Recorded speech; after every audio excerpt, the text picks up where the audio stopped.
Oh, yep, live again, live again. Hi, everybody, this is Mike from Mike's Magic Auto Detailing and Paint Enhancement here in what has been a very pleasant day in Sharpsburg, Georgia. Haven't even got any rain, not yet anyway. Yep, Sally's still sitting outside. Yeah, she's been grumbling, but that's okay, that's okay. I was going to just catch y'all up right quick on our 1999 Miata convertible.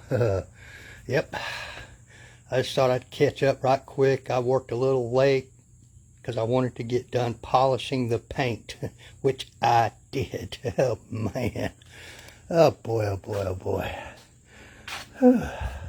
All that side's all done. I tell you what, had to open the gas cap, get down in there, get the little bitty buffers out to get around all these little places. Polished all these little cracks in here. This one here, the tail light, lens, or whatever that is, marker light.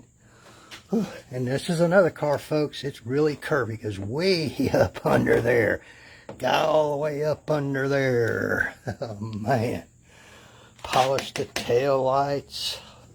All these little emblems around them, inside of them. What a pain, what a pain. Piece of pine straw or something stuck on there. You might remember, folks, this trunk deck was pretty damaged.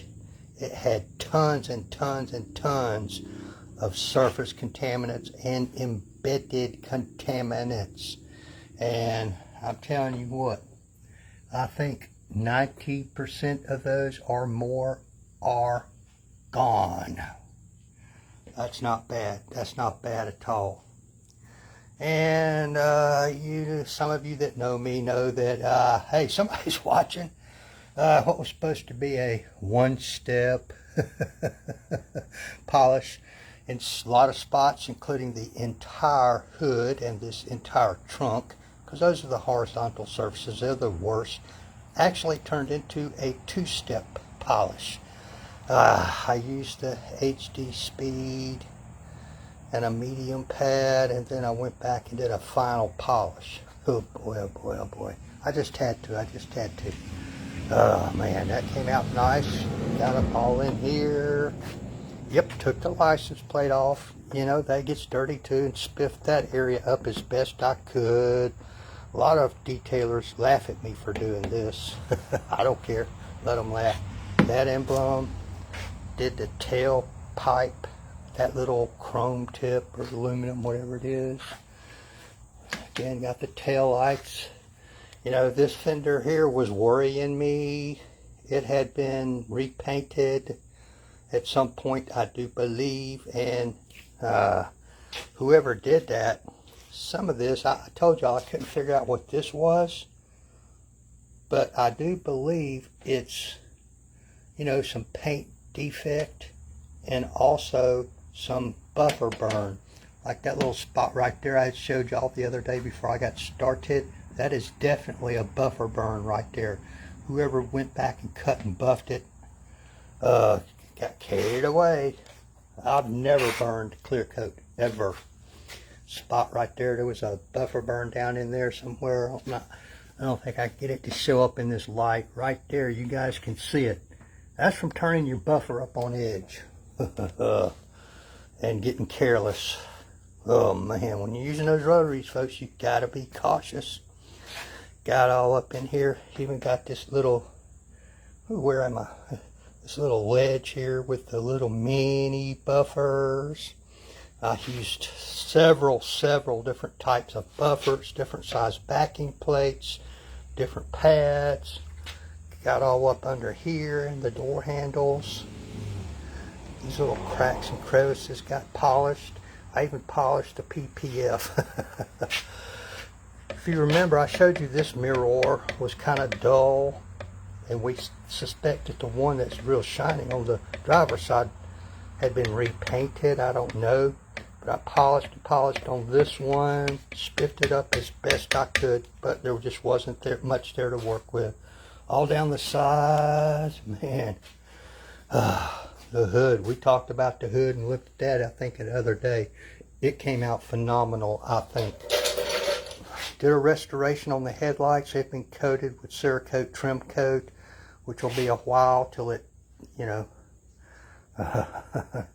till it cures yet. Got all down in here, all up under there. Ooh-wee, some back-breaking stuff.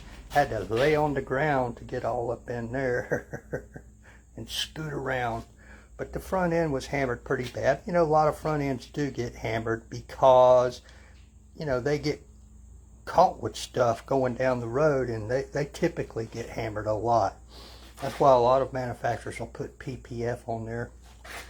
This one's got some strong PPF on the side panels, but I think those came out all right. I might put another coat of that Cerakote trim coat on them headlights tomorrow when this coat fully cures. Ooh-wee. Wheels and tires are as clean as they can get without doing what we call an off-wheel cleaning. Off car, take the wheels and tires off of the car. As you can see, I've been taping again. In the morning, I'm gonna be working on the glass, doing what's called topical polish. My first order of business, first thing in the morning, will be to clay bar the glass. Yes, you can and should clay bar glass.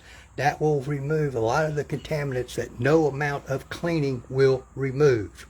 And then I'll use a dedicated glass polish and a glass polishing pad, and it will remove the contaminants that have bonded and embedded, partially remove them, that have embedded into the glass, and they will embed even into this tempered glass.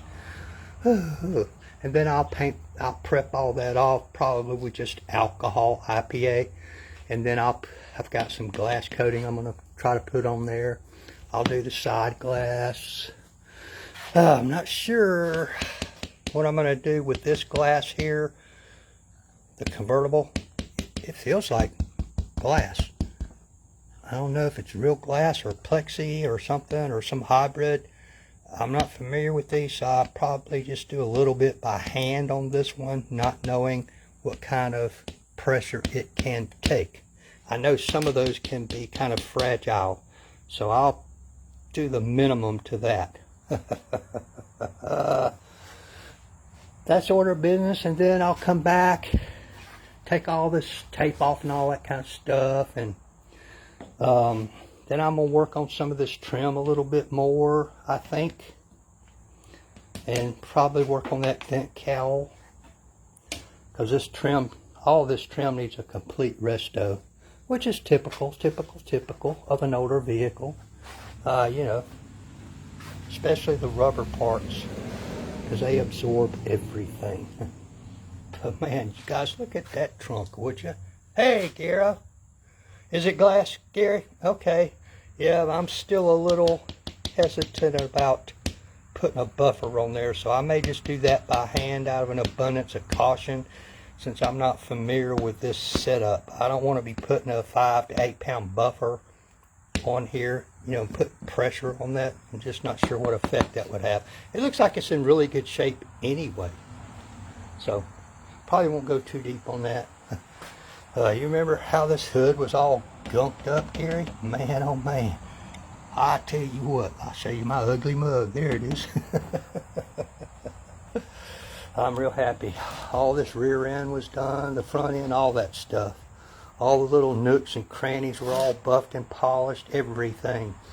These marker lights, tail lights were polished up, everything. And if I have time, Gary, what I'm going to do is try to do just a little bit of polishing on these wheels, just a light polish. To see if I can spiff them up just a wee bit more. I'd say half or more of all that staining that had happened to these wheels is gone. You remember we looked at that? I think I showed you that when you were here. It's not all gone, but a great deal of it is gone. I'm pretty happy with those, considering the shape they were in. Got your tires all completely clean. Who would have left what as it is, Gary?